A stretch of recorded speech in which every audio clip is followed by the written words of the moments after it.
Christian analysis of Stoicism and self-control in Man of Steel. Superman's Restraint and Biblical Wisdom, Part 2. Guest author S. D. Davis. For those who are returning, thank you and welcome back. For those who've found themselves in the middle of something, I encourage you to read Part 1 of the series first. Last week I argued that Man of Steel is correctly understood as a philosophical examination of self-control and discipline. Having presented how to understand this movie, I'll present why that's the right understanding. Some find Man of Steel hard to follow because of its heavy reliance upon flashbacks. Imagine for a moment that rather than trying to relate the chronological order of a narrative that's been retold for decades, because this is not the first time we've seen Zod threaten to invade Earth, imagine instead that we're getting insight into Clark's thought process along the way. Yes, the Zod story is unfolding, but meanwhile, each time Clark faces a challenge, he remembers the last time he had to learn the relevant discipline. What kind of movie would you have then? Many have accused Man of Steel of being too bleak, too violent, or too conflicted to be a proper Superman story. These criticisms miss the mark as clearly as if I told you the full moon is not beautiful because the night is too black.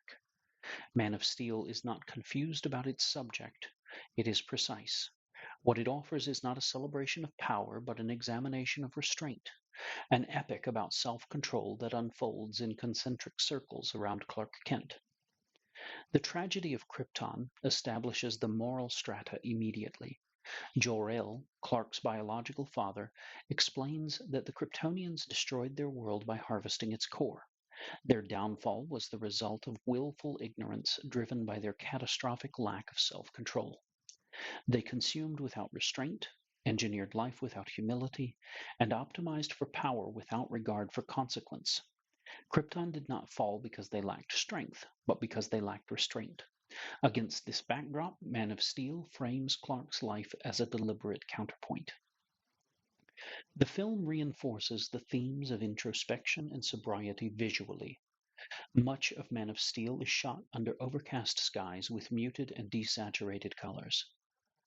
The world Clark inhabits is heavy, subdued, and somber rather than exuberant.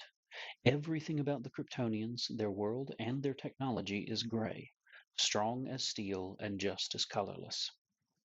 By contrast, Earth begins as a place of desaturated colors, of unfulfilled potential. Clark's costume is the first bright, saturated image in the film, paralleling the light of our sun as the source of his power. The first circle of self-control, Clark's earliest discipline, is sensory and autonomic. Long before he can challenge enemies, he must first survive perception itself. As a child, Clark panics upon seeing his teacher's beating heart and hearing distant sounds layered atop the noise of the classroom. The world intrudes unfiltered, overwhelming, relentless. Martha Kent's response is instructive. She does not tell Clark to suppress his gifts, nor to indulge them. She teaches him to focus. Make the world small, she says. Focus on my voice. Self-control begins here, not with strength, but with attention. This is a profoundly Stoic insight. A man who cannot govern his perceptions could never govern his actions. Clark must learn to choose that to which he attends before he can choose how he behaves. The epic begins not with heroics, but with disciplined perception. You and I will never need to filter X-ray light out of our visual spectra, but our world does daily feed us false and irrelevant information, which we must evaluate and categorize so that we can walk in the way. In Clark's second circle of self-control, he learns not to hurt people just because he wants to. Clark has learned to endure the world. Now he must learn not to dominate it. His physical power is absolute, and that makes him dangerous. Man of Steel understands this. Clark's greatest threat might be not his power, but his wrath. In his world of paper and glass, Clark can't afford to succumb to anger any more than he can afford to sneeze too hard. We see this discipline early. Clark saves every child in the school bus, including the one who mocked him, without hesitation or resentment. Later, Clark is minding his own business, reading the Republic of Plato, as though Jonathan Kent thinks the most powerful person on earth should be so tempered as to have ordered and controlled his desires, that this man should have himself as his master. When some children pull him away to tease him, he silently endures their jibes until his adopted father dismisses them. But Clark's restraint is as yet imperfect, a work in progress. As he stands, we see he's crumpled a steel fence post like a beer can. I wanted to hit that kid so bad. Later in life, when a passing truck driver gets handsy with a waitress, Clark rebukes him and gets a beer thrown in his face. The tough guy shoves Clark to no avail, and Clark removes his sopping apron with thinly veiled frustration. As the scene cuts to the outside of the restaurant, the truck driver finds his semi mysteriously impaled upon several of the logs he'd been hauling. In both of these cases, Clark avoids bodily injury while causing property damage. While this mitigated degree of self-control is relatable to the audience, the stakes of Clark's failures are astronomically higher than our own. Clark frequently endures humiliation rather than retaliating. He wants to blend in, not boast. He takes transient jobs, drifts anonymously, and refuses recognition. This is not fear, it is discipline and obedience. Nowhere is the obedience clearer than Jonathan Kent's death. Clark has the speed to save him easily. Instead, he watches his father die because Jonathan believes the world is not ready to know who Superman is. Clark submits to Jonathan's judgment. As Lois seeks to understand Clark's inhuman aversion to recognition, he explains, "I let my father die because I trusted him." Some might misunderstand this moment as weakness or passivity. It is neither. It is obedience and restraint.